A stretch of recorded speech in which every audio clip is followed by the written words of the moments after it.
So who's first? I'm very surprised. This is Mike Gravel, Portland Center. I'm very surprised that you take at face value that one senator could bully Amazon. It's truly ridiculous. Supposing Senator Conrad had made the same statement, do you think that Amazon would have backed down? No. It's the code in the system that Lieberman speaks for AIPAC and Israel. And so, is Amazon more afraid of the government than they are of AIPAC, would be the question I would raise. And that's something you haven't touched on at all, because that's what's underlying it all. And I can tell you, there's no way one senator can have that much power individually, I don't care what chairman of what committee, because to act, he has to get something passed into law. And it says something that in the Congress, not one member stood up to defend or challenge Lieberman. Why?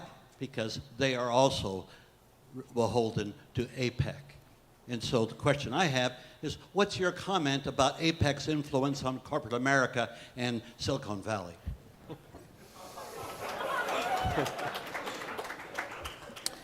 Well, I mean, that's a whole evening. I have to say that just on this, I want to just say one thing. I mean, in terms of what's been released so far, Israel, and if you read the Jerusalem Post, were not perturbed. The editorials in Haaretz and Jerusalem Post were, we thought we were going to get it, and we didn't. So I don't know how this direct connection with Lieberman and AIPAC would have shown up in this particular instance. That being said, does anyone want to take a crack at this? I do agree that it's not Lieberman. I also think that, let's face it, the mood of the country right now, when you have people saying, let's assassinate people, these are national secrets, no business person wants to be perceived as not patriotic, right? Beyond Lieberman. I don't necessarily know that it was actually Lieberman. I don't know, because all of us are speculating. It wouldn't surprise me if some marketing people were saying, you know what, we have more American customers than we do outside the US. This is viewed as an issue that is going to get us in trouble with American. We need to be seen as being, so I'm not convinced. I agree with you. I don't know that it was just one senator calling that actually had this impact. So I suspect the broader issue, it goes back to what I was trying to get at. I agree that the government is dangerous. We don't actually agree. We shouldn't gloss over our disagreements. The what? On which one? Well, anyway, sorry, I don't want to interrupt you. All right. Go ahead. No, but my point, my only point is that the real substantive issue is there was no redress, right, easily for these companies. And if everybody's, my disagreement, where I think I do disagree with Peter, is if in fact everybody eventually folds, as Peter suggests they might, then there is no redress for protection of private citizens and the First Amendment and the press. And I'm sorry, the libertarians don't have an answer for that, in my opinion. Okay, next question. Can I just say, yeah, go ahead. Jump in quickly on this. I think there's almost a question echoing around, including down to the one we were just asked, which is, if your view is that the system is just basically corrupt down to the root, and just, you flick the bark on the tree and it's about to fall over, Soviet Union, dry rot inside kind of thing. If that is your view, then you may have one particular set of conclusions that follow about how appropriate or how much history will vindicate, say, the indiscriminate leaking of documents from the government in question. You're going to have one view if you actually think it is so corrupt that the existing avenues set up within the system for redress of grievances are themselves all foreclosed. And at that point, you kind of do the Hail Mary pass that says, yep, I'm going to take a thumb drive. I haven't had time to read these cables. Let someone else do it. Here, Julian, you look like a good guy. Why don't you look at it?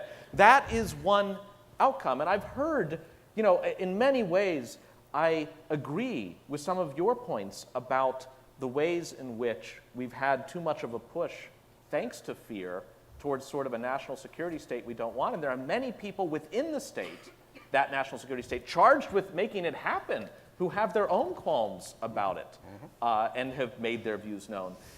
If you don't think it's gone that far, and I got to say, to me, your question comes off as paranoid. That's just how it sounds to me. If I believed your premise, hang on. If you say that, I've got to go back to Mike Gravel, and he's got to be able to respond.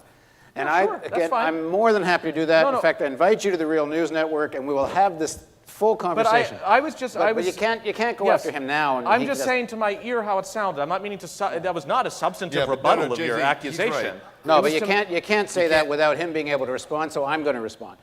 Which is Okay. next question, please. That's it. My question is, take somebody like Visa. They're not allowed to discriminate against women charities. They're not allowed to discriminate against black charities. They're not allowed to discriminate against people who want to contribute to the Republican Party. Why are they allowed to discriminate against the WikiLeaks charity? Why do they have this power? Who wants to take that on? You're the lawyer.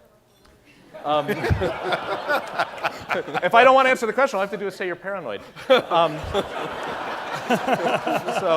I haven't said that. Thank you. One interesting thing about the question is it sort of presumes American law is what we're talking about. And that gets a little bit to Clay's point about international and global and such. And of course, Visa is a global concern. It's used around the world. But one of the lines it knows it can't cross is within the American law framework. And you're right that certain things that would amount to discrimination on the basis of race or gender are specifically prohibited by federal law and anchored in the Constitution.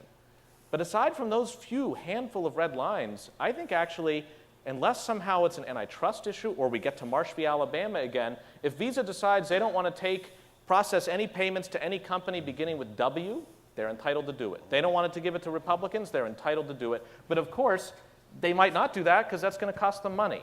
So, I mean, this ultimately gets back to the question, what would make them not process it for WikiLeaks? That the idea that they don't want their business disrupted, either by a regulatory intervention or by a boycott of Americans that think what they're doing is not patriotic. It's a business decision on their part. And one would just hope that there aren't just a handful of points of control, either because of public pressure or because of government intervention, that for certain vital things, and I don't know, movement of money is pretty vital. Even more vital is movement of bits. That for the movement of bits, we shouldn't let the passions of any one moment or the acts of any one entity be too easily able to shut down speech. I agree with that.